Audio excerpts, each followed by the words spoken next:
রাজ্যে জাতীয় মানের বন্দে মাতরম মিউজিয়াম তৈরি হবে। সাহিত্য সম্রাট বঙ্কিমচন্দ্র চট্টোপাধ্যায়ের ১৮৯তম জন্ম জয়ন্তীতে কলেজ স্ট্রিট থেকে এই ঘোষণা করলেন মুখ্যমন্ত্রী শুভেন্দু অধিকারী। এই অনুষ্ঠান থেকে বিগত তৃণমূল সরকারকে আক্রমণও করেন তিনি।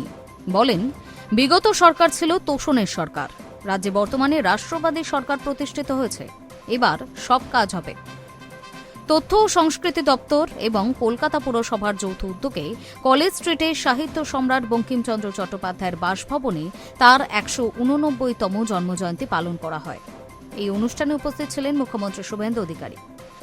তিনি বঙ্কিমচন্দ্রের প্রতিকৃতিতে মাল্যদান করে শ্রদ্ধা জ্ঞাপন করেন। শুভেন্দু জানান, এই প্রথমবার রাজ্য সরকার কলেজ স্ট্রিটে বঙ্কিমচন্দ্রের এই বাড়িতে কোনো অনুষ্ঠান পালন করছে। এরপর তৃণমূলের দুর্নীতি, পরিবারবাদের বিরুদ্ধে সরব হন তিনি। তৃণমূল নেতাদের বিষয়ে প্রশ্ন করা হলে তার সাফ কথা, বঙ্কিমচন্দ্রের স্মৃতি বিজড়িত বাড়িতে কোনো চোর, ডাকাত, লম্পট, চিটিংবাজদের সম্পর্কে আলোচনা না করাই ভালো, এর জন্য অন্য জায়গা আছে। দেশজুড়ে বঙ্কিমচন্দ্র চট্টোপাধ্যায় রচিত বন্দে মাতরমের ১৫০ বছর পূর্তি উদযাপন চলছে। এই আবহে কলেজ স্ট্রিটে সাহিত্য সম্রাটের জন্ম জয়ন্তী উদযাপিত হয়। এই অনুষ্ঠান থেকে শুভেন্দু জানান, রাজ্যে একটি বড় জাতীয় মানের বন্দে মাতরম মিউজিয়াম তৈরি করা হবে। বাজেটে এর জন্য অর্থ বরাদ্দ হয়েছে।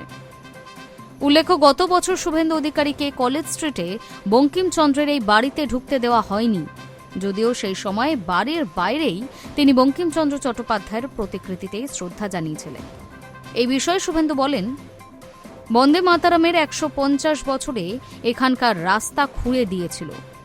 রাজ্যে পালা বদলের পর সেই বাড়িতেই পালিত হল সাহিত্য সম্রাটের জন্মজয়ন্তী। Hi news network.